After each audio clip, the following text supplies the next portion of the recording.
So Bioshock 1 stands as one of my favorite games of all time. So naturally, I've kept my eyes on Bioshock Infinite. Wrong. I avoided as much information as I could because I didn't want to get disappointed, and if it turned out to be really good, then it would be a pleasant surprise. But when I picked it up, I almost wanted it to have some problems, because I've been so incredibly positive in my reviews, and because of this it might be hard to tell when I really love something. But what's it about? Well, you play as Booker DeWitt, a former Pinkerton agent with a gambling problem. You get an opportunity to wipe away your gambling debt if you go to the flying city of Columbia and escort a girl named Elizabeth back to New York. But Colombia is a crazy place, run by a religious prophet named Comstock, and when you indulge in this seemingly wonderful society, you'll notice its dark undertones.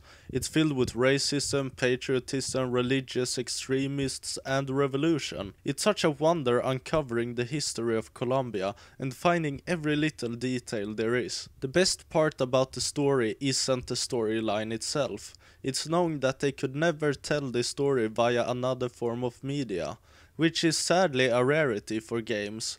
But Bioshock Infinite is the definition of a good video game story.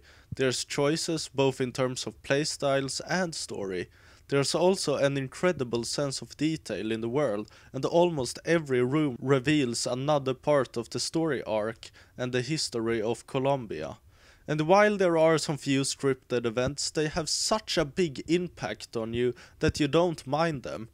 This is a very personal opinion, but sometimes I wish there was less shooting and action. Yes, I know I complained about too much action in Tomb Raider as well, and you might think that I just don't like action. But I do. The reason I feel this way about Bioshock Infinite is because of the world you're in. It's such a beautiful creation that you want to uncover every single piece of information and lore available, and you don't get to walk around looking at posters or listen to voxophones when someone's shooting at you. I'm not saying that the combat is boring or bad in any way, it's actually really good. And a big step up from Bioshock 1. It has so much more to offer in terms of playstyles and mechanics. You have long-range rifles, short-range shotguns, pistols, you have vigors which give you powers like splash, some water at the enemy. There's also a lot more enemies and enemy types. Now there's more than just Splicer and another Splicer. There's firemen who don't put out fires, they throw fire at you. Motorized patriots, and the horrifying Boys of Silence. And there's a much larger playing field. Then there are the skylines. Oh my god, the skylines. Imagine a really big roller coaster. Then put that roller coaster in the sky. Okay, now you gunfight while riding on that roller coaster. To put it lightly, it's pretty damn fun. Elizabeth can also open tiers to give you supplies like health kits, weapons and turrets. The upgrade system and the hilarious vendors also makes a comeback. There's the not very exciting weapon upgrades which give you things like accuracy and damage. But then there's the armor, which makes enemies explode into flames and lightning when you kill them with your skyhook. Some people might be a bit worried that the game doesn't have any of the horror atmosphere from Bioshock the first.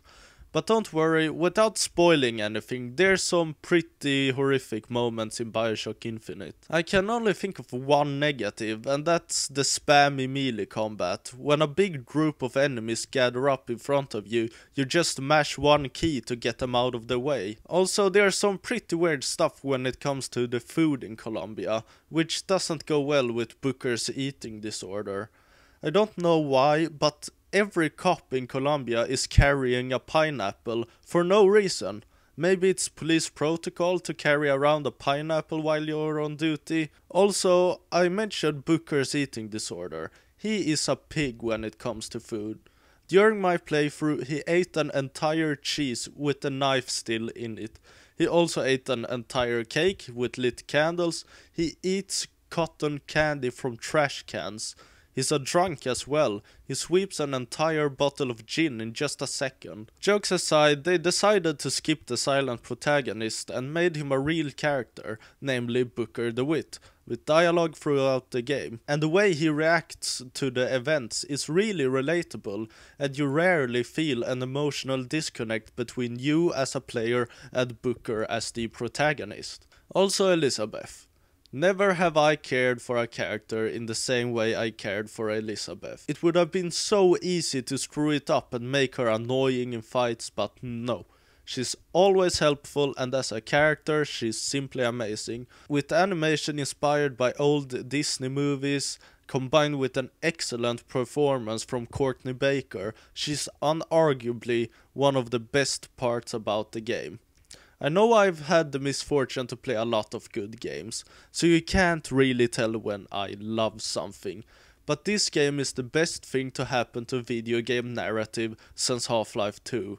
And it's without a doubt one of the best experiences I've had, and I'm not talking specifically about games, this includes movies, books and music as well. Out of all the art that exists, this is one of the finest narrative works. This is the second game I've played that's really raised my standards when it comes to video games, and I will hit you with this rolled out newspaper until you play it.